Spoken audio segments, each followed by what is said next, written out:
Just like with linear functions, you have two forms. One is slope-intercept form, another is point-slope form. And depending on how you're examining the function, you might want it in either one of those forms, depending on what your interest is. So same thing with quadratic functions.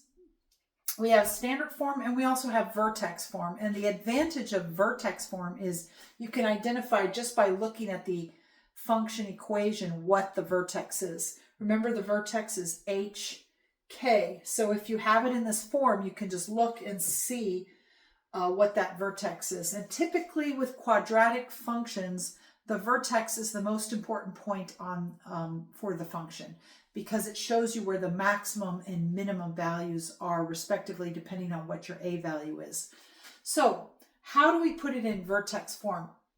Well, we just use the vertex formula, which I talked about in a previous video. And remember, the vertex formula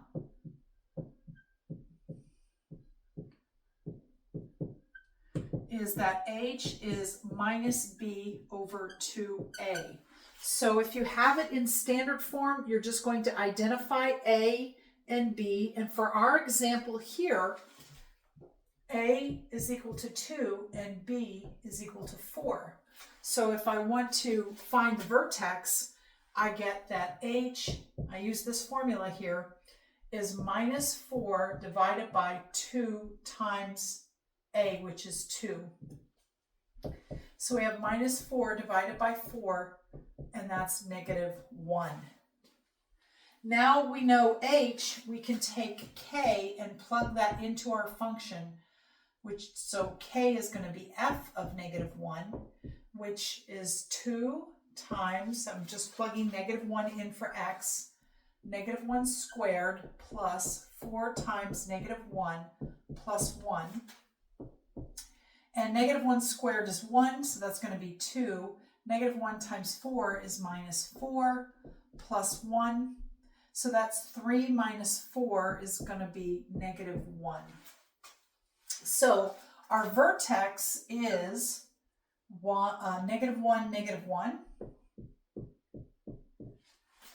And now I'm going to plug that into this to put our function in vertex form. So our function f of x is equal to a, so that's 2. Then we have x minus h, which is x minus negative 1, or x plus 1 squared, and then k is minus 1. So this is the vertex form for this function here.